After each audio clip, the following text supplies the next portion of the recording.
I'm going to skip the technical details of how we implement this reference tracking system. Just one or two remarks about other benefits which this brings. So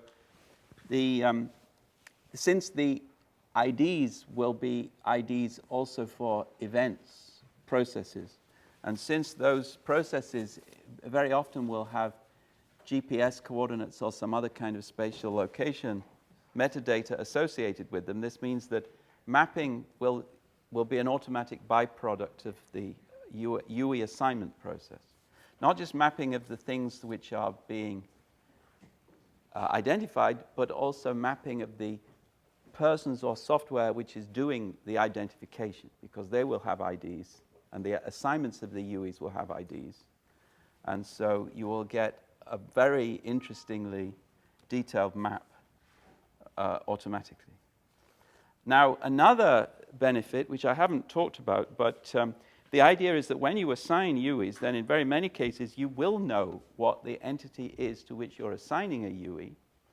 And so you will assign a UE at the same time as you give it a code. So it might be a pimple, or it might be a tumor, or it might be a hemorrhage, or it might be a cough.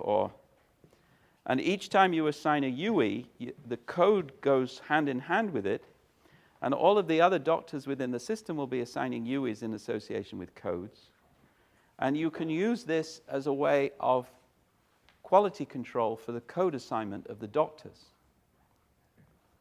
And so, for instance, if you have patients who are very similar in all respects except one, who are being treated in this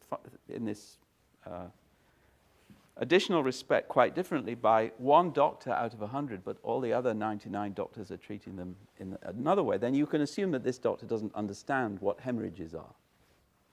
Or if you have a code in a coding system which is being used in a much more inconsistent way across a set of doctors than all the other codes, then you can assume that there's something wrong with the documentation or with the treatment of the corresponding medical phenomenon associated with that code. So you can use the reference tracking system to find problems with the way in which the data is being assigned and the metadata is being assigned to the phenomena in question.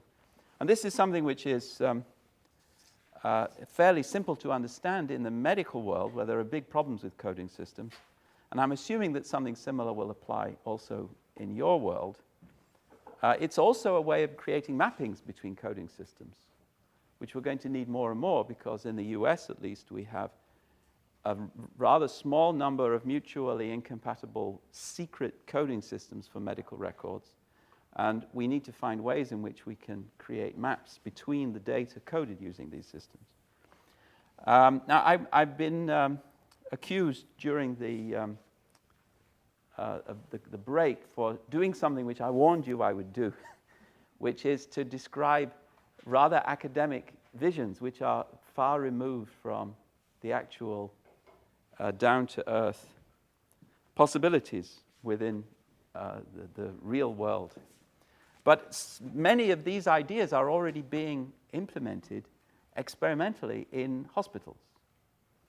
So there are places where this reference tracking approach is being tested for dealing with specific kinds of medical data which the standard coding systems don't deal with very well. And I'll just mention one, which is demographic data. So the demographic data is often embarrassingly badly treated in standard medical coding systems, where you might have three kinds of gender, for instance: male, female, and unrecorded. And the unrecorded is not a third gender. And the reference tracking approach enables you to have much more realistic accounts of phenomena like gender or other kinds of demographic phenomena. And this turns out to be useful for solving problems which arise when you're trying to deal with demographic data in hospitals. All right, now let's move on to the next layer in the reference tracking. So the point of reference tracking is not just that you can give an ID to an entity, but that you can track the entity as it changes. And the interesting thing is, as you know probably very, very well, that there are different ways in which reality can change. Or rather, there are different kinds of changes which can affect the way in which we treat reality in our data. So, first of all, there are changes on the level of particulars, but there are also changes on the level of universals. Species can come and go, mutations, new drugs are designed. Secondly, our scientific understanding of both particulars and universals can change. And that is something that we want to keep track of and do justice to in our data. Thirdly, we've talked about relevance. What should we give a UE to? Well, that depends on what's relevant. What we count as being relevant changes from time to time. And then fourthly, there are mistakes which get made when you're entering data. You assign a UE to an entity which already has a UE assigned to it. Is just one example of a whole list of mistakes. So let's see how this looks. So this time is going along this axis, and we have down here what people believe about reality, and then up here we have reality itself. So we have a particular, which is particular number 3. This is the God's eye view up here. So God is also assigning UEs to entities. So God assigns P3 to this particular particular. And this particular is an instance of 2 universals, U2 and U1. So it might be an instance of mammal, starting at this time. And so mammal, the universal mammal started then. And it's an instance of human, and the universal human started then, let's suppose. It's just an example. Now, P3 got assigned a UE when it first went to the doctor at the age of 3 years old. So this is the belief realm. The doctor's beliefs look like this. And scientists recognized, now I don't know what the example is specifically, but scientists recognized this universal and then forgot about it and then recognized another universal. So we can track back here. So this is scientists' view of what I was earlier calling Homo sapiens, and this is scientists' view of what I was earlier calling mammal. So scientists early on believed that Homo sapiens were creatures built by God, and that we were a godlike species, and then scientists decided that we were rather evolved species and that we were a subtype of mammal, something like that. So this is clearly not necessarily going to be, the representations of reality here are not necessarily going to be optimal or godlike. But in an optimal representation, both on the level of particulars and on the level of universals, each representational unit would represent a single portion of reality which would be relevant to the purposes of that representation. And the authors would intend to use this representational unit to designate just this portion of reality, and there would be nothing left out that was objectively relevant. So we can all agree that this is the goal. We're not necessarily going to achieve this goal, particularly not when it comes to item 4, but this would be what God would achieve. But now we are not God, and so we make different kinds of errors. So we may make errors about what is in the domain. So we may confusingly think that something is what it isn't. We may make irrelevance errors.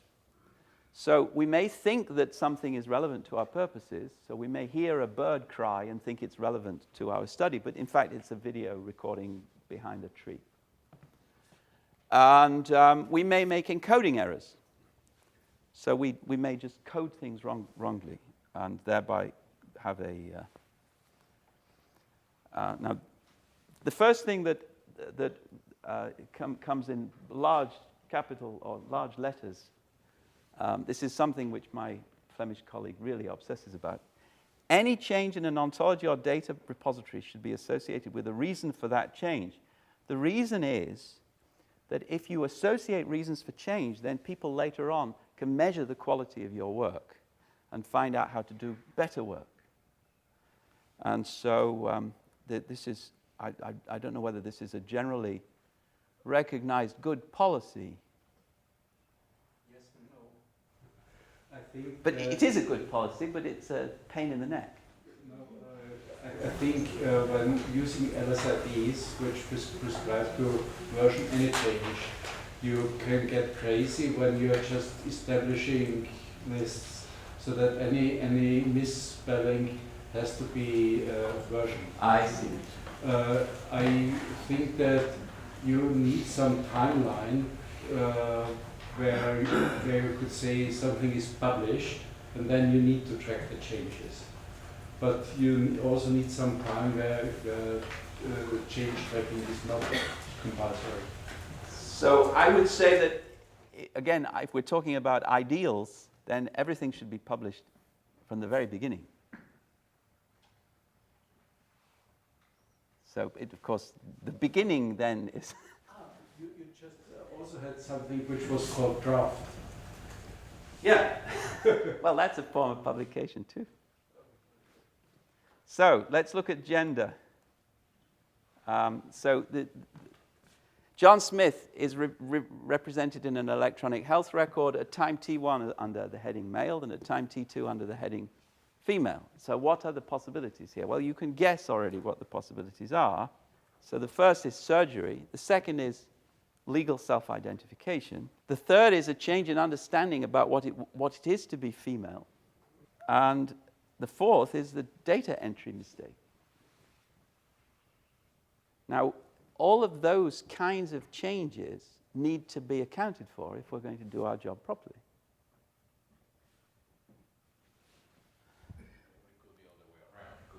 Mistake introduced doesn't need to be a correction. It could be. So instead of the last option is a correction of data entry. Yeah, it could be a new entry mistake, a correction, or anyway, a data entry mistake. Yeah. Aren't some people born with genders or adopted? So Or some 21? I guess that if that became a generally recognized possibility, it might fall under this heading. So in other words, we assume that to be female is a contradiction of being male, but under your scenario, then we re-understand female so that you could be both male and female at the same time.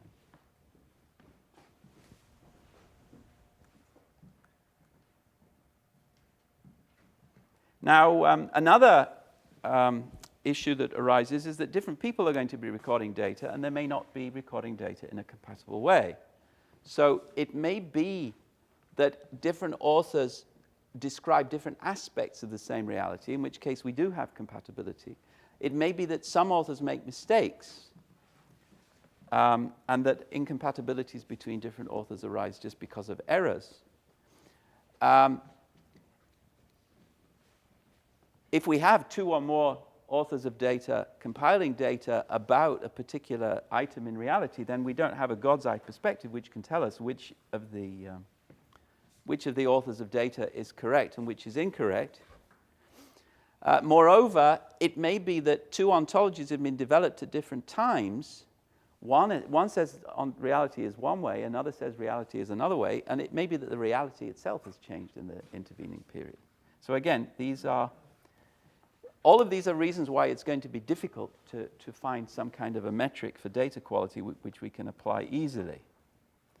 So let's look at some examples. So we assume that we have a domain of reality in which there are various structures, universals, which have instances. So R stands for reality. And we're going to try and find a representation of R on the level of beliefs.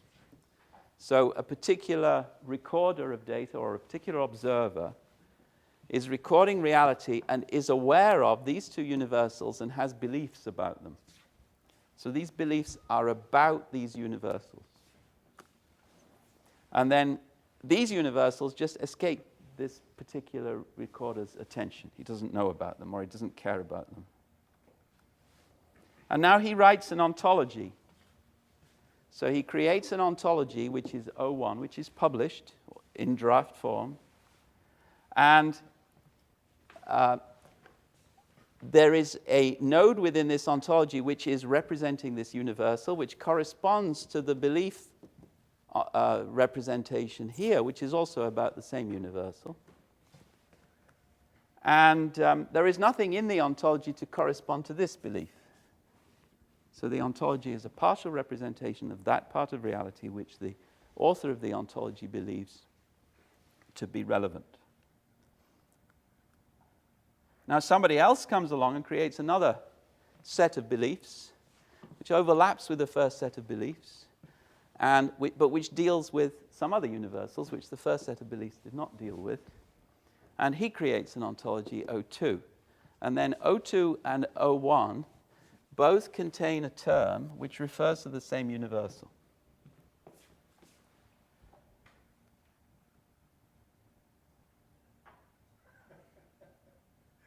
So then we can merge these two ontologies to create a merged ontology. And everything is hunky-dory because they are ontologies which have a term referring to the same universal. We're assuming that there is a reality that you can identify. That was my, but so only God can know that we could do this, but we can do it. Of a reality. There is another third belief that we think is a reality that might or might not be. Well, but then we'd be here all day. Yeah, well, I get it. Yeah. So, but sometimes we do this. Sometimes we do succeed in merging ontologies. No, most of that. Yeah. We can also disagree. So if we agree to disagree, then that's agreeing to agree, actually. Well, so all I'm trying to say is that they could be incompatible. Like, there might be the case that my belief in we have incompatible views of. Yeah, but if we agree that we have incompatible ontologies, then we have thereby made our ontologies compatible, because otherwise we could not detect the incompatibility. Well, so maybe a simple. Okay, I missed that. Can you say that again? So only compatible statements can disagree. But no, I'm just talking about a mapping level. Maybe I don't understand what the mapping level is. So this is merging. So Merging. we merge the ontologies together to create a merged ontology, which just has one term, which is common to both So, of the... okay, so is it okay, I mean, so when I think of, probably for worse, today, when I think of ontologies, I really think of description logic, even though Yeah. it's probably a bad thing. No, So, I don't have any problems. I think what I'm saying now is on a different level. It's Agnostic. compatible with description. So what, I guess that's my question. So in description logic, if we have two things and they're not compatible, they say different things that conflict, that leads to a logical error, contradiction. if you're And lucky. Well, so I guess my question is in your view, is it okay for there to be contradictions? No, of course not. So first of all, in description logic, you could have two things which conflict, but the logic can't identify that. So if I have red in one ontology and Schmergel in another ontology, and Schmergel means not red, then the ontology won't necessarily know that Schmergel means not red. And so if you put the two together, the reasoner will not identify the inconsistency. So you only get inconsistency identification through reasoners if people speak the same language when they're formulating terms or definitions. Right. And they don't usually. So a lot of times, so for example, like in phylogenetics, like when you're talking about character matrices, you sort of define certain classifications, and people implicitly will define these to mean certain things. So like tallness Yep. or height or something. Yep. And you have a definition that probably most people would agree on the Yeah. underlying term, but then you have another term that sort of captures our Right? set So of values. if you So, have, if but you, those things can contradict, right? Those two things. can okay, be- so we have to distinguish different cases, but let's suppose that people use the same terms to make definitions and that they define two terms which are contradictory. And then, It's not allowed in what you're talking yeah, and then, but it's not allowed anyway, in the sense that if we faced that situation, we would say either you're wrong, or there's something wrong. We wouldn't say, oh, this is fine. This thing is both red or not red, and not red. We would say there's something wrong here. Somebody misrecorded something, or somebody misunderstood something. Or the thing was red on Wednesday and green and not red on Thursday. But that we wouldn't accept red and not red. No, but red and reddish. Red and reddish sounds all right to me. I think that's an ideal world to say that we have one definition and all have to share this one definition. So red and reddish is a bit like reaction and bruise. So if you have a bruise, then you have a reaction. If you have something which is red, then you have something which is reddish. So the only problem with red and reddish is you might get double counting. And I'm not seeking perfection here. I'm describing a perfect case to communicate how things would be in the perfect case. But of course, this perfect case is very rarely realized. This is just a baby. It's a toy perfect case. So I'm well aware that most of the cases are far from imperfect. So The reason I brought this up is, so when we're talking about measurements of things, so like kind of the example you have from before, then there's oftentimes another, two people can make a measurement of something that can conflict. Yeah. Right? And so I'm just curious how, like an owl representing this is quite difficult. But I've noticed as you've been talking, it seems like this is not a difficulty in what you do. So oftentimes it's predicated on a certain time. There's some context under which certain assertions get made that seem to resolve things. The example you gave just a few minutes ago, where it was red at this time, but then another time it was something different. Well, that's actually quite hard to say in owl. Yeah. And so I get a little confused. But don't worry about owl for a minute. Just worry about whether you and I agree. So if A says that x is 1 meter 80 at time t1, and y says that x is 2 meters 20 at time t1, then I would say, gentlemen, go away and check your measurements. I wouldn't be happy if they gave me those results. One of them is wrong. And you should have exactly the same reaction. Well, it could just be a different device. Yeah, but there's something wrong. If somebody says 180 and the other says 220. There could be more to the context that's not being captured. But nobody ever says the spiders are not in this forest. They say they've not been observed in this forest. And that is consistent with they have been observed in the forest. Okay, good. So this is an interesting. All right. So I think it's okay. I think all of these things are very reasonable, but I think when it comes down to the practicality of representing this stuff, this is where things get very difficult. So this is a very easy case. But sorry, I've forgotten your name. Bob raises an interesting point, which I realize I should have clarified where we are in this room with regard to this point. So in the medical world, for a long time, probably still even today, there has been a very, very careful attention paid to liability. So no doctor would ever say, you have cancer of the liver. The doctor would say, the evidence suggests that you have cancer of the liver.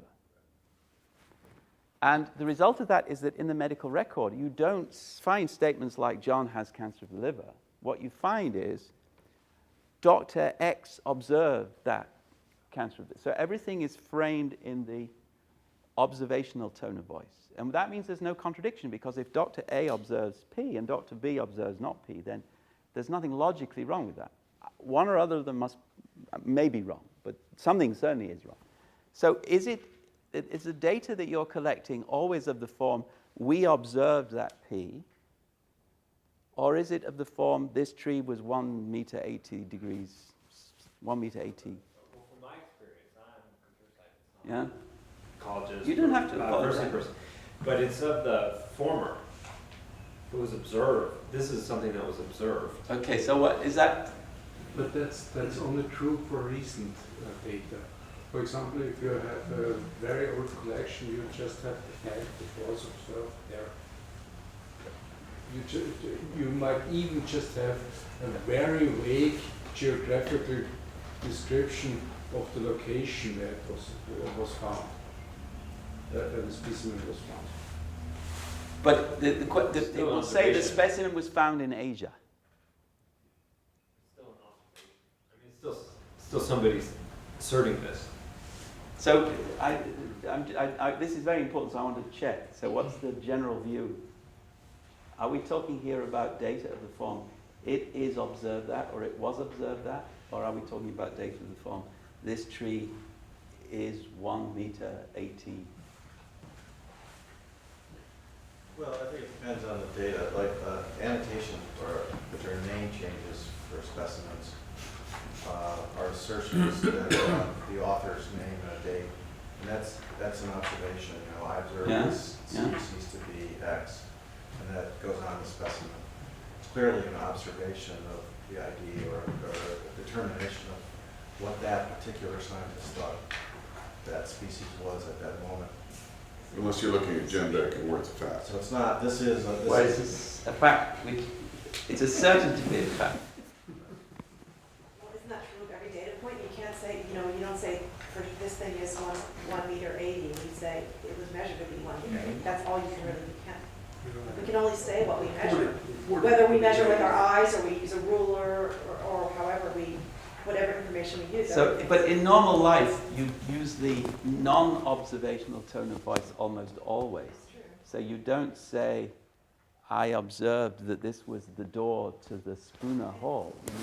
We use that language too, but I think we have that implicit understanding that we might say there were 20 maple trees in that field, but what we're really saying is we counted 20 maple trees in that field.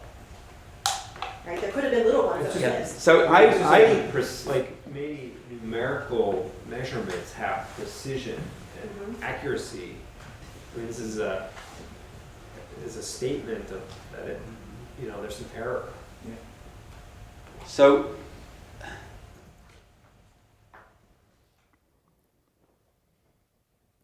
okay, I don't think this will affect what I say, but now I'm aware of it. So let me just tell you what my belief is. I am of the opinion that actually nearly all scientific assertions are of the factual rather than the observational sort. And I think that's true of nearly all medical assertions too. So it's certainly true when you say this patient is dead.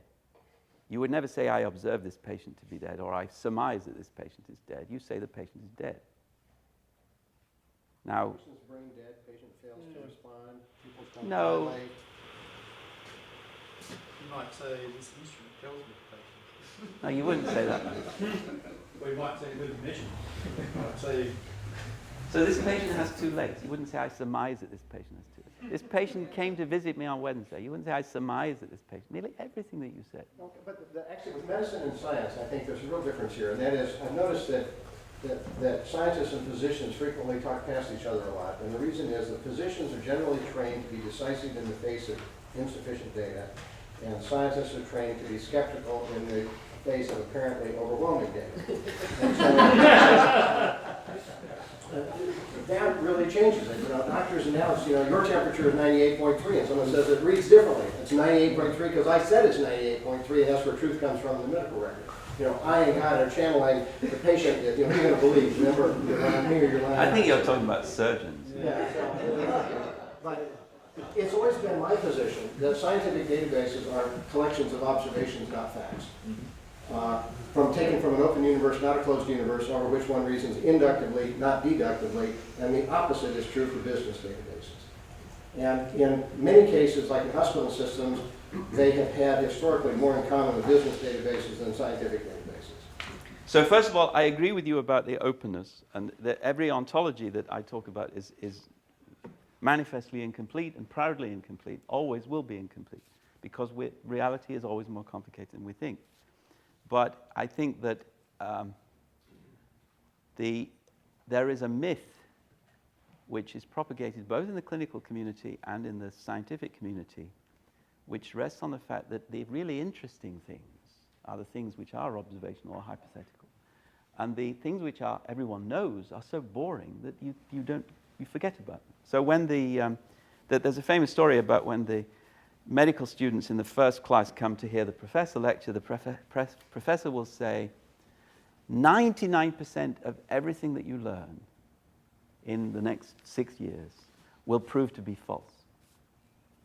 Now, what he really means is that 99% of the interesting things that you learn will prove to be false. But all the boring things, people have noses, noses have nostrils, people die, people are born, they'll all be true. And that's 99.999% of what they, well, not learn maybe, but what they know. Mm-hmm. And it's true in science too. There are trees. Trees have leaves.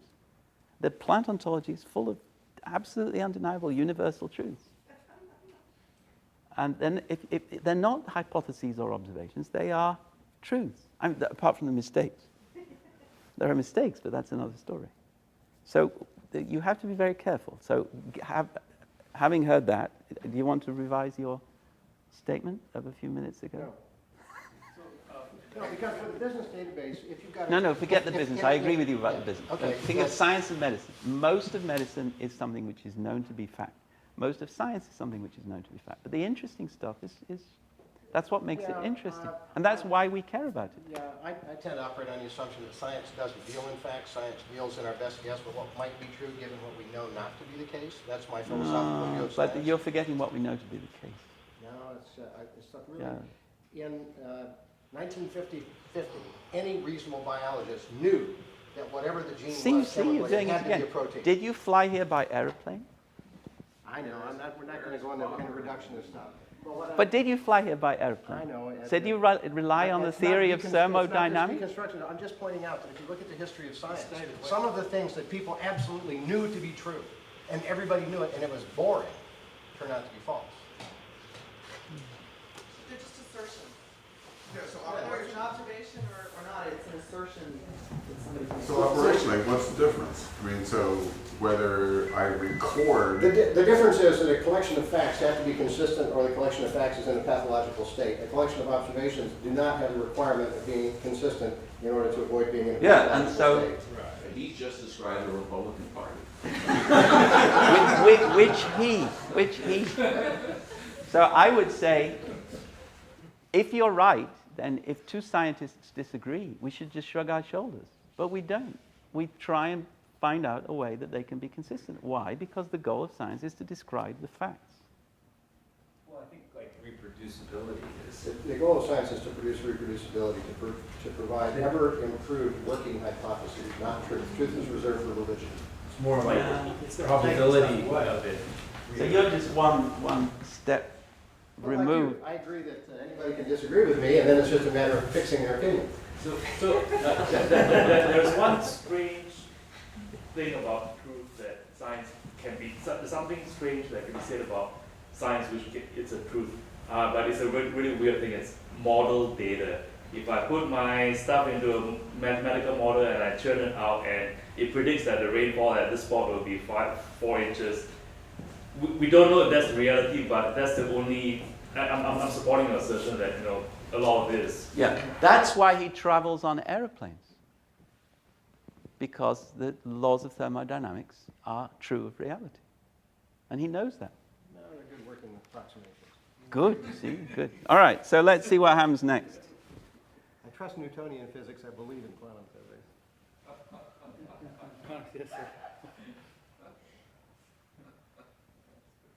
So these are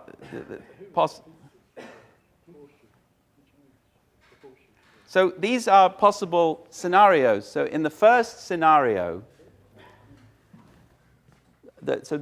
we have this scenario. This is the first scenario. Both the author of this and the author of this set of beliefs believe that this universal is relevant, exists, and so forth. So that we have a belief in relevance, and it's a true belief, because there really is this universal down here, which is the universal aeroplane.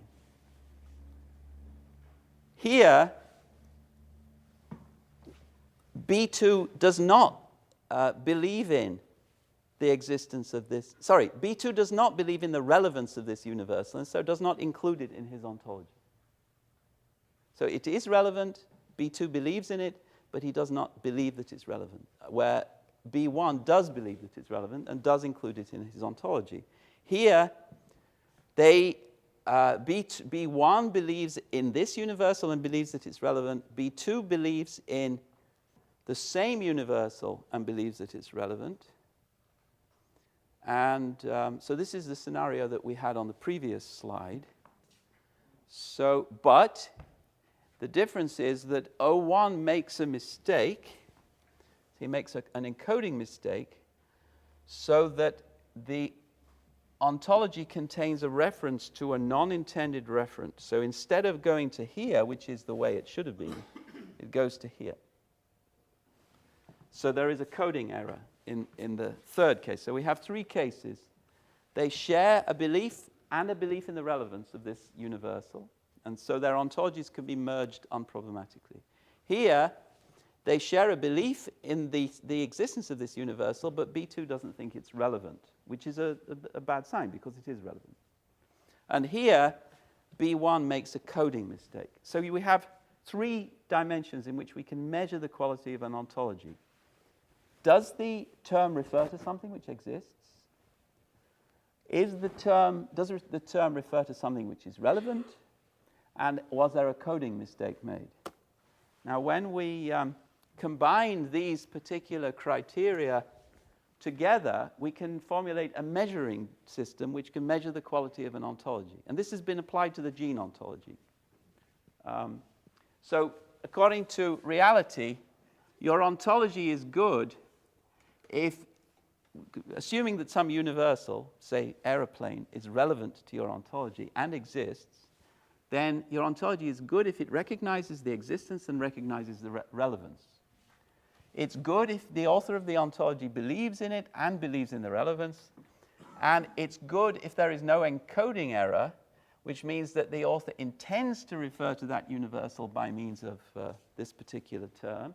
And now I've forgotten what that means.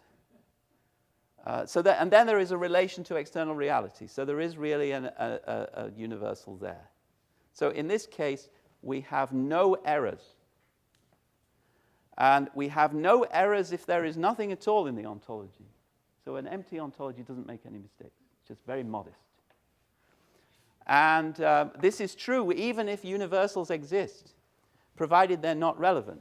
So if the universals in the world are not relevant to your work and you don't have an ontology, then you still didn't make any mistakes. But if there are universals which are relevant to your ontology and you don't include them, then that's a mistake. And that would be in the case here, where you don't believe in the relevance of these universals, but you do believe in the existence of these universals. So here you make just one mistake. Here you make three mistakes. So the universals exist, but they're not relevant, but you believe that they are relevant, and there is a mismatch. So you can see, roughly speaking, how the scoring system works. Now, as I say, this was applied to the gene ontology. The gene ontology is maintained by around 8 different institutions. The Jackson Lab is one, the European Bioinformatics Institute is another, and they each sign their contributions. And this measuring system was applied to all the terms in the gene ontology to measure which of those 8 institutions was doing the best work. And there is a paper published which shows which is doing the best work. So some people were embarrassed. All right, so that's, I think probably, I've said all of this. What is the goal? The goal is to try and find a way. What's the goal? What's the gold standard when you're adjudicating? The gold standard is always the current version. So you assume that the current version is the best you can do. Of course, in 3 weeks' time, you'll have something better. But the gold standard is what you have now. And then you track back. You look at earlier versions and you see how many mistakes were in earlier versions relative to the current version. And it seems to be a reliable method for scoring ontologies. And you remember that one of the things that we were talking about this morning was, how can we bring about a situation in which good ontologies survive, bad ontologies die? And if we don't solve that problem, then we're going to have stovepiped ontologies for the rest of eternity. So this is just one example of an attempt. Now, I think it's an attempt which is illuminating. I didn't go through all the details, but it's very, very hard to implement. So my Flemish colleague is very anal. He does this for gigantic ontology resources in a very, very careful way. Most people wouldn't do that. But this is not a way to adjudicate amongst competing ontologies. It's a way to determine how wrong we were in the past, assuming that we're right now. So it can be used to adjudicate between the work of different ontology groups rather easily. So I'll tell you how it's been used, which is of more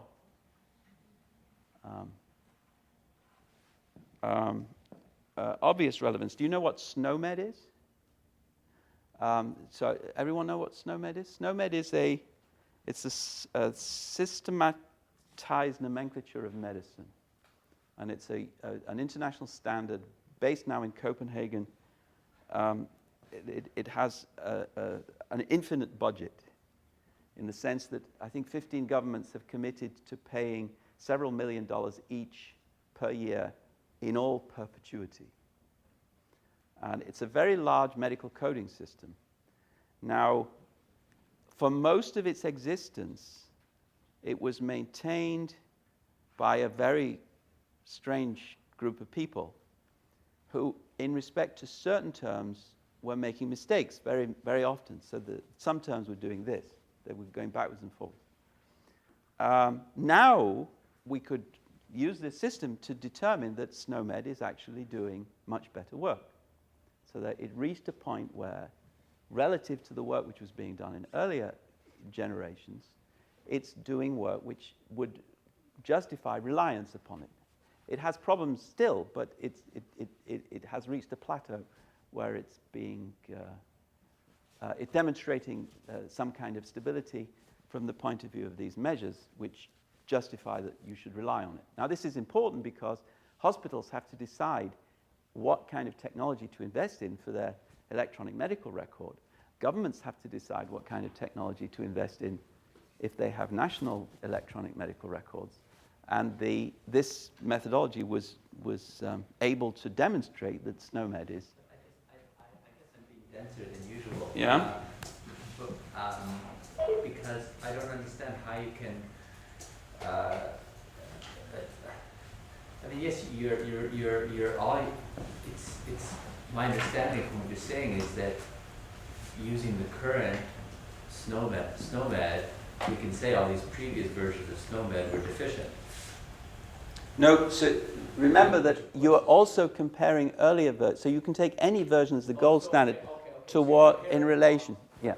Yeah. But what I'm saying is you have to agree that SNOMED is good and correct and deserves to be the gold standard before you can use it to adjudicate amongst, competing prior versions. But why would you want to do that other than to hand out gold stars? You have a scenario like this. If we have a pen. Can anyone? Oh, there they are.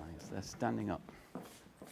So for some terms, SNOMED was doing this. So literally, they were going back hundreds and hundreds of times backwards and forwards because they didn't know how to deal with a certain phenomenon. And from a certain point, they do this.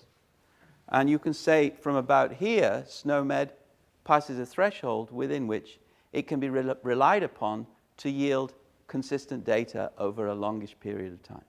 So all of this has now disappeared. There is no instance of this. Well, there used to be multiple instances of this. And these are the versions of SNOMED. Now, you couldn't say here, oh, now we're fine.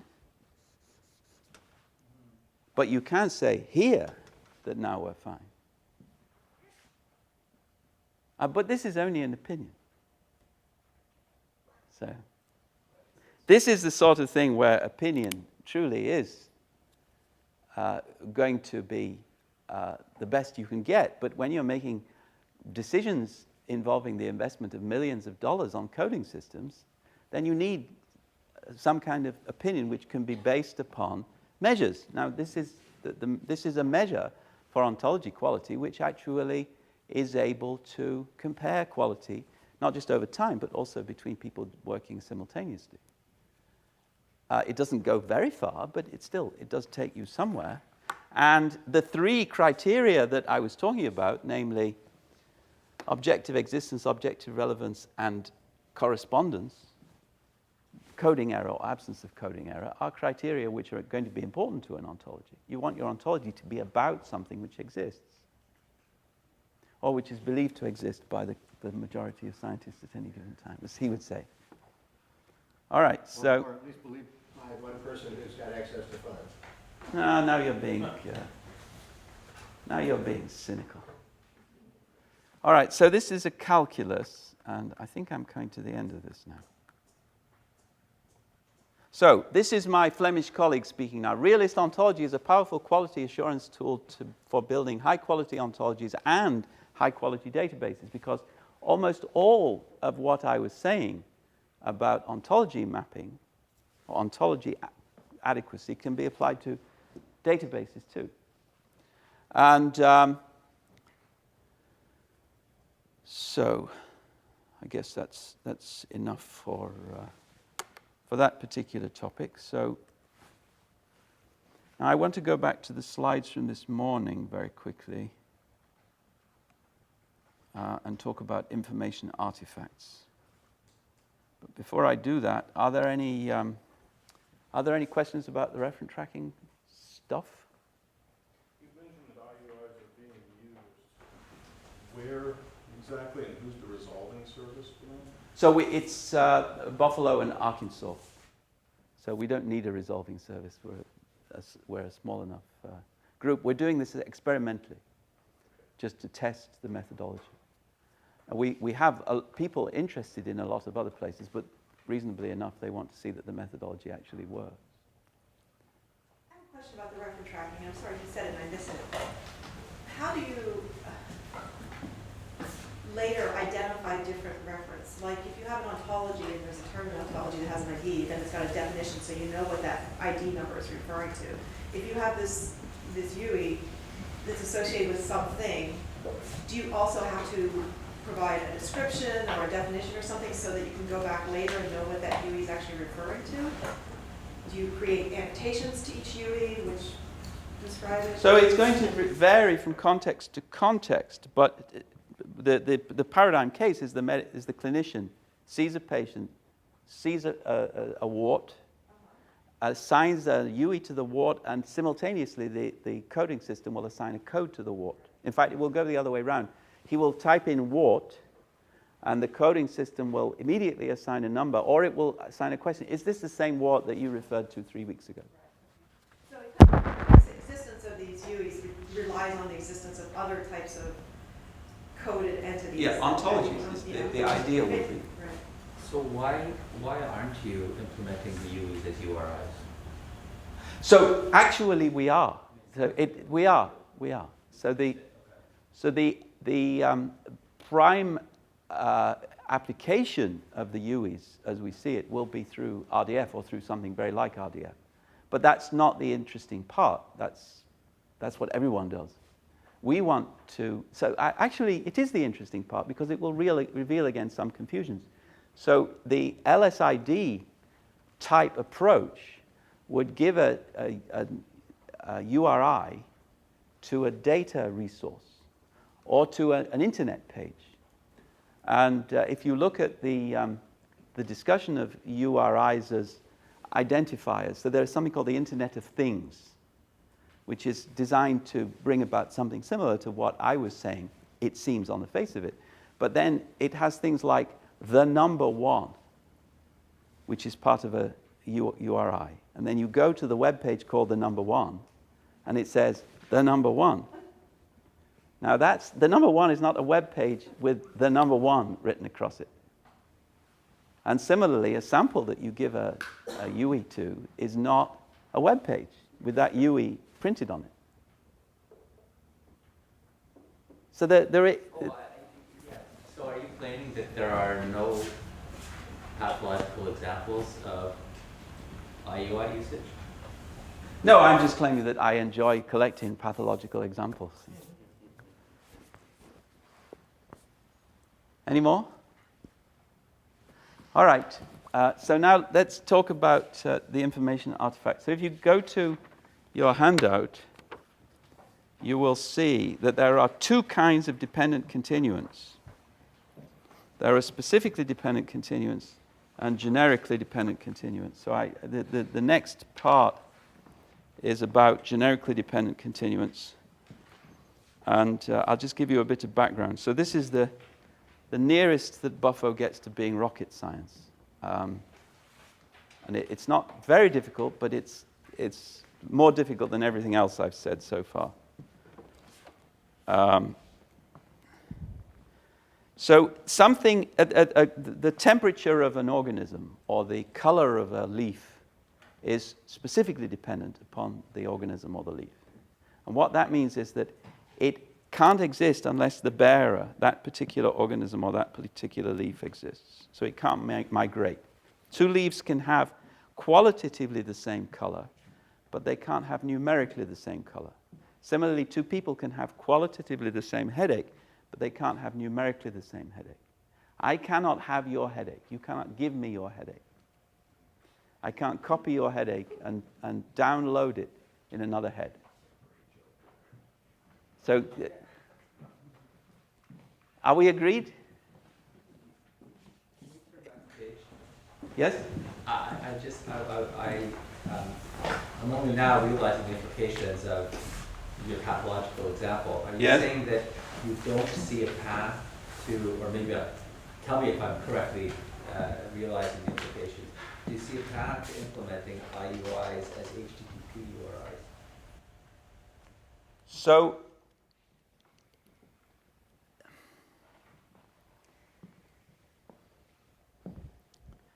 there are two issues here. One is uniqueness.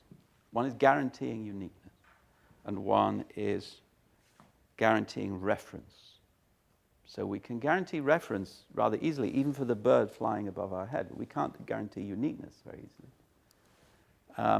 Now, I think that the obvious avenue for guaranteeing uniqueness, given today's technology, is something like RDF, or something like URIs. But they don't guarantee that we get the right references.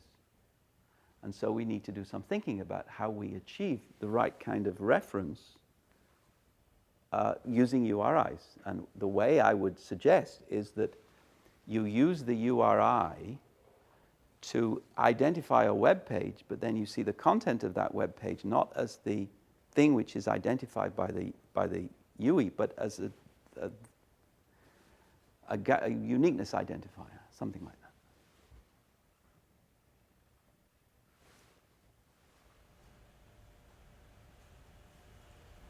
So it happens that the UI technology is being implemented using RDF. But that doesn't mean that we're making the mistake of supposing that a URI is an identifier for a thing in reality. That would be a mistake. A URI is an identifier for a web page, or it's a web address.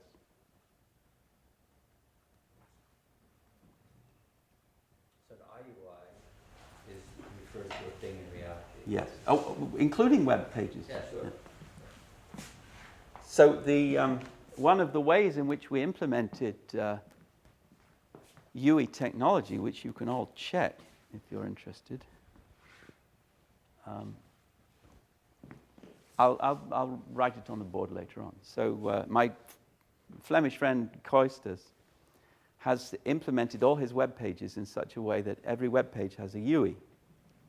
But the UI is the UI not for the web page itself, but for the web page that you view. So if you reload, you get a different UI. And there is a checksum at the bottom so that you can prove that that was the UI that you brought up when you reloaded it. But And- you never come around again. Never come around again. And the point of this is that in medicine and in the intelligence community, it's sometimes very important to prove that a doctor saw particular information at a particular time, or didn't. So supposing the medical record says, you fainted 3 times that morning, and you can prove that he saw that medical record because you have the checksum with the UE for the event of his hitting the key, which also gets a UE. You can prove that he saw that, and then he can't plead ignorance of those 3 fainting events when he is sued for having caused your early death.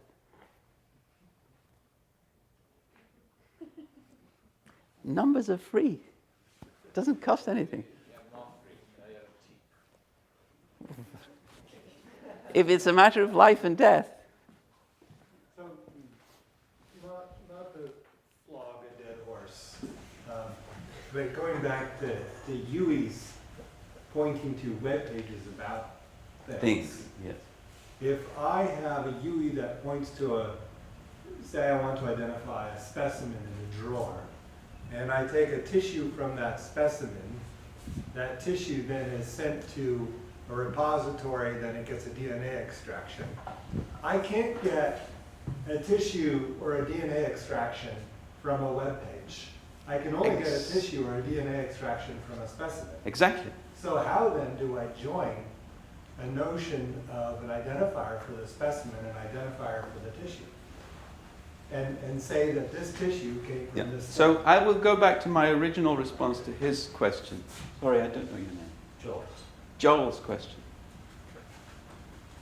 Of course, we implement UE technology using RDF, but that's trivial. That's just implementation. What's important is that the UE itself, which is the string at the end of the URI, is pointing to a thing in reality, a sample or an extract or whatever it might be, not to a web page.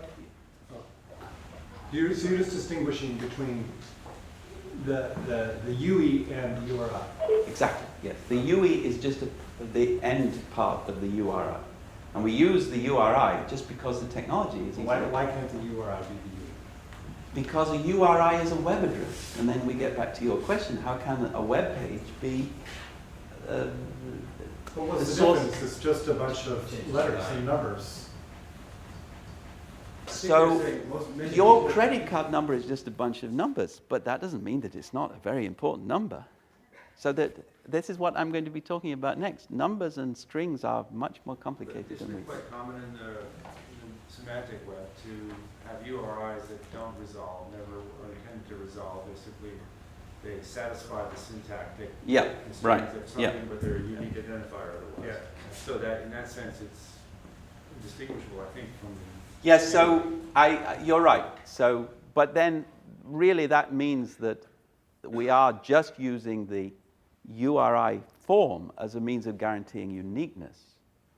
And we're not using it in order to appeal to the web address aspect. So if the URI doesn't resolve, it can be the same thing as the UE, is that right? No, I don't like that.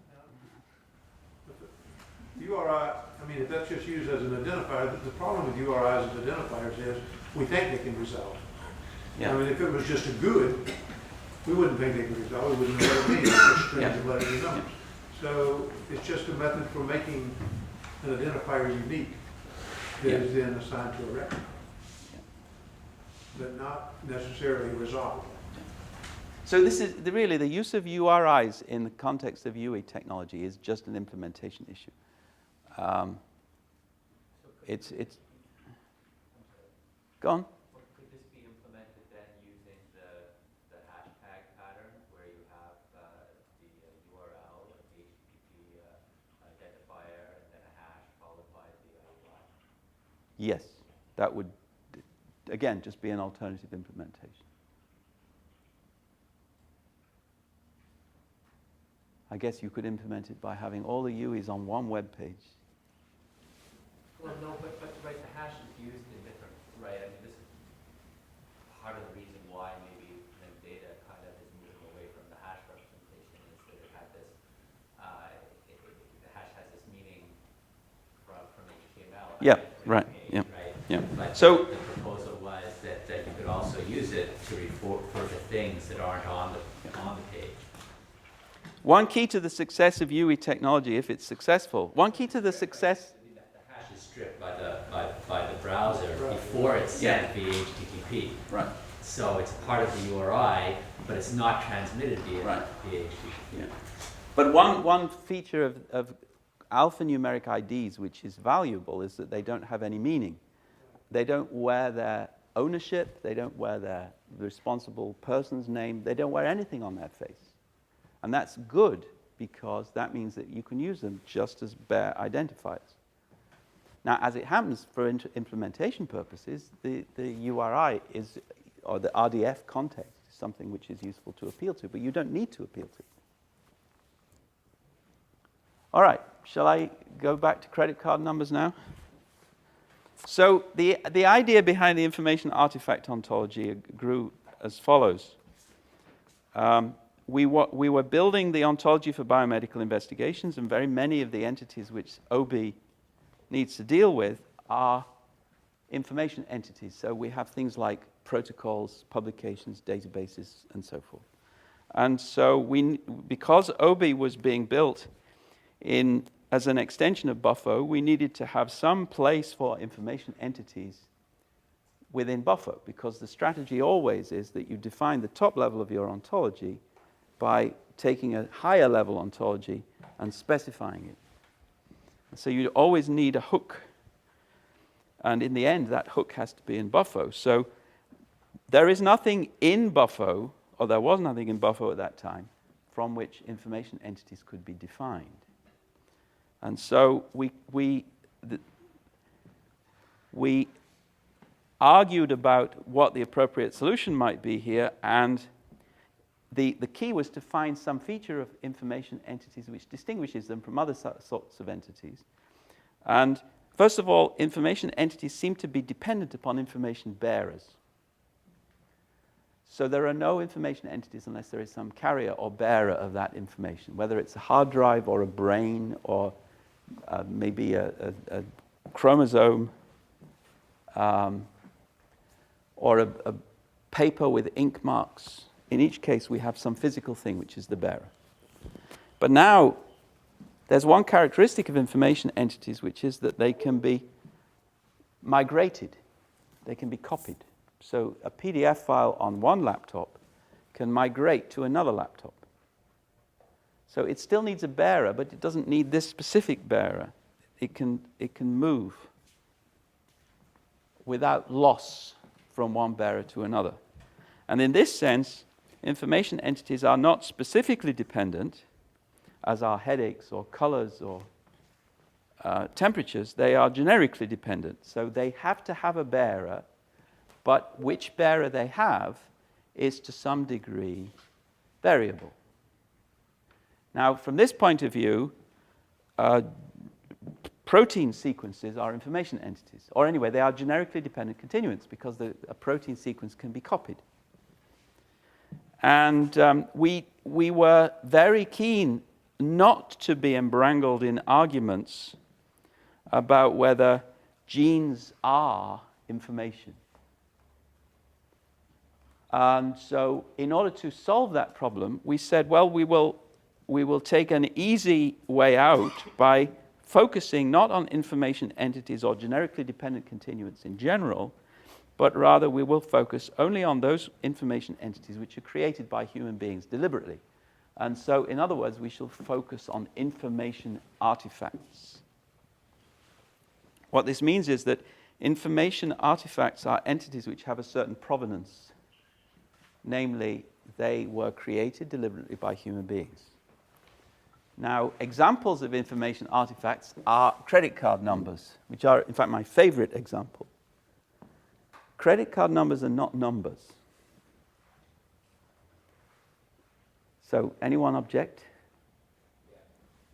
They are not only numbers. So, do they have prime factors? Can they be odd or even? Can they be divided by 3? Doesn't make sense. They can be numbers. So I don't even think that they can. Actually, they are strings of digits, and they have a check digit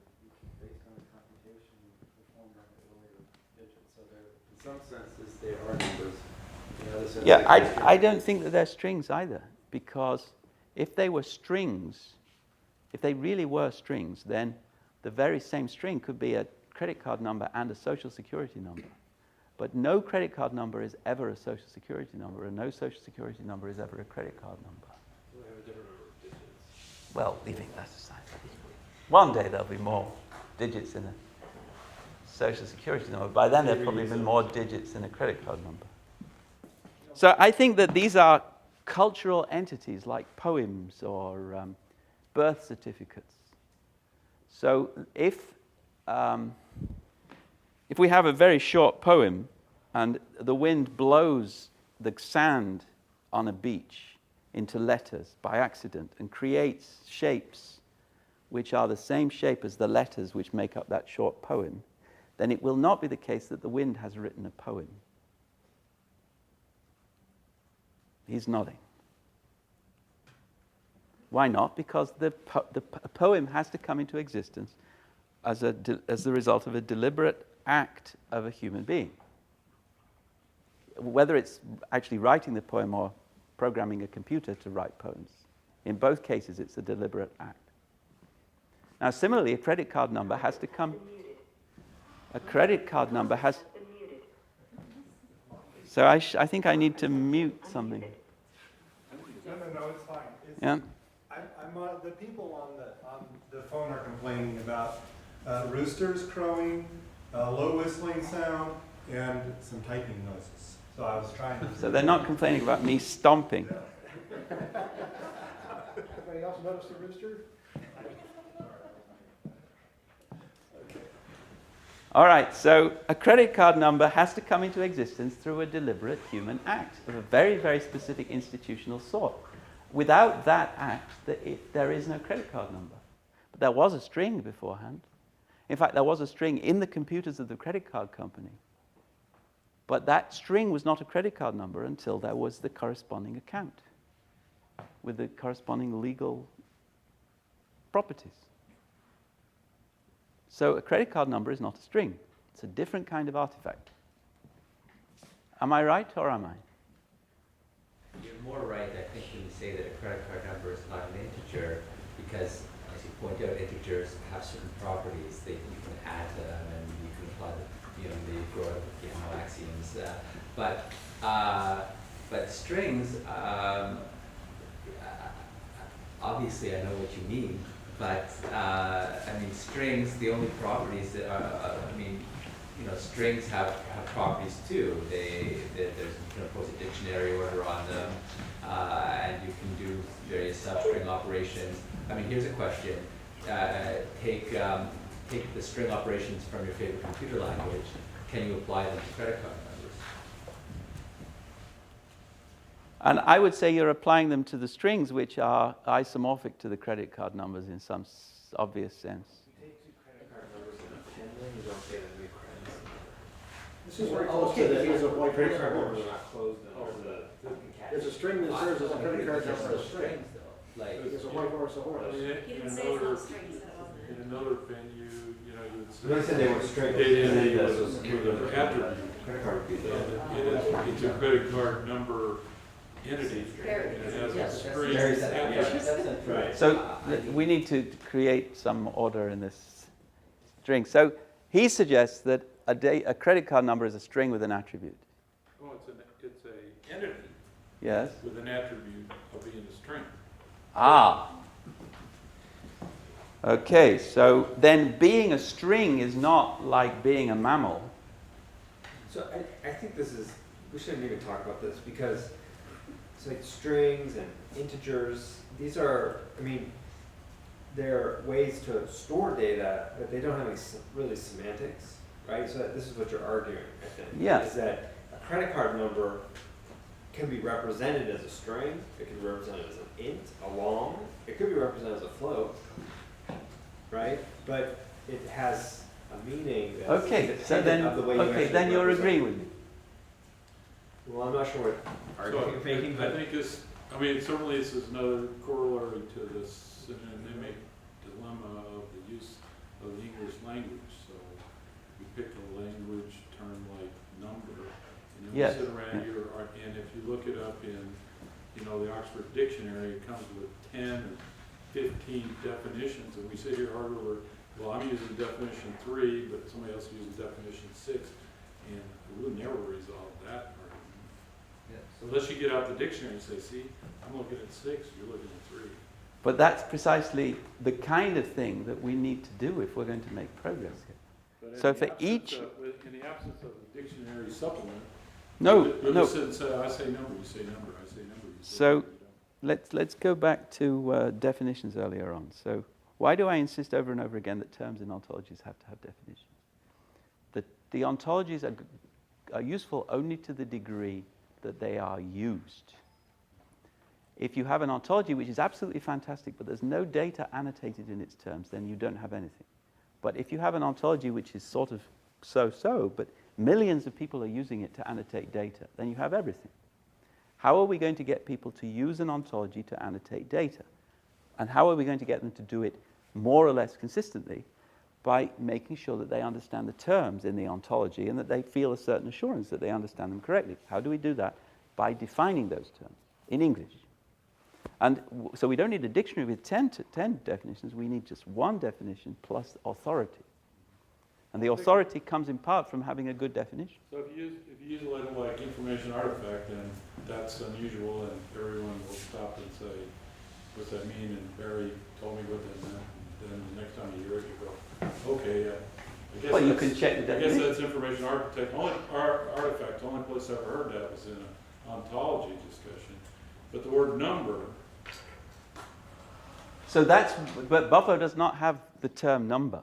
And there are people who are pressing me to approve the idea that we might explore adding mathematical terms like number, but I don't want to do that. One reason is that it's a can of worms. Another reason is that these are words which have multiple meanings.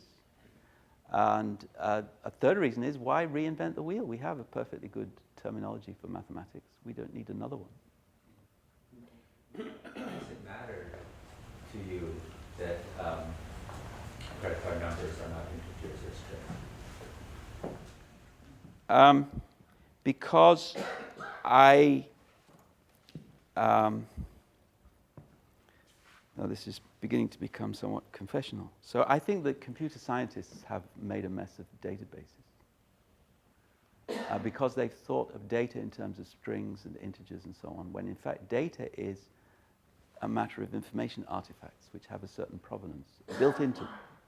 So the very same string, as it were, might mean one thing in one context and some other completely different thing in another context.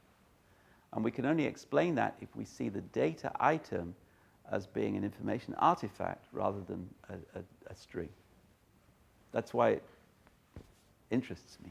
So our names? Yeah, absolutely. So there are many people whose names sound a lot like my name, but actually only I have this name. So I think that everything on your slide can be explained by calling all of those things identifiers and defining identifier to be an association between the string and the thing. What is the thing in the case of the credit card number? Sorry? What is the thing in the case of the credit card number? It's essentially there's a database somewhere in a bank, presumably, Yes. that associates that number with a person, an account, a statement, a balance, and that is the opinion of that bank. Now, another bank might have that same number, or the Social Security database might have that same number, entirely different association, but that's okay because these are identifiers for these are different sets of assertions about that string. And that identifier is really an association between two things. There's a tuple or a triple. Okay, I think I actually agree with what you just said. It's just that I see this as really interesting and you see it as being trivial. I don't see it as trivial, not at all. So you're still saying a credit card number is not a number? It's a number. I'm saying it's Hmm? it's an It's identifier. not just a number, it's Also, it's not just an integer, it's just a set of credit card numbers don't have the properties of the group of integers. It's a numeral, but it's not a No, quantity. you know what, I think I was wrong, they do have properties. They are integers, because they are total integers. No. So what you have to think very carefully about what he just said. So we have this entry in this database, and the database is a generically dependent continuous. So the same database may be in 4 different buildings, the same database. But we'll just assume it's in one building. We have this entry. This entry associates the credit card number, which is an entry, which will be more than just a number, actually. It will have other features associated with it. But it's associated with another entry, which is somebody's name, which is associated then with many other entries associated with bank accounts and documents and so forth. And it's associated with another entry, which is the identifier for an account. So we have an entry in a database which has a credit card number as a major part, and then it's linked in and of itself to these 4 other very complicated things, which are linked in turn to these other linked dynamically, so that changes here bring about changes here, and changes of a certain sort would bring about the collapse of the whole thing. And no number has any of those properties. Numbers don't change. Numbers aren't dynamically connected with what happens in bank accounts. It's not a number. It's some very, very complicated socio-dynamic artifact. He's nodding. Good. Okay. So you were convinced? Well, I agree with him. An agreement is transitive. All right. So let's see what happens next. So similarly, there are many different kinds of information artifacts which are important to science. Now, you are interested primarily in information artifacts like sample IDs. You are interested, amongst other things, in information artifacts like sample IDs. So we have to think about what is the ontology of a sample ID. Now, a sample ID, similarly, is not, even if it's an alphanumeric string on its face, is not just a string. It has a certain provenance, it's linked, it's associated with other IDs and with other artifacts. So it has exactly the same complex dynamic existence as a credit card number. Same sort of complex dynamic. It's just not part of a bank's computers, it's part of the computers in a national natural history museum or some similar institution.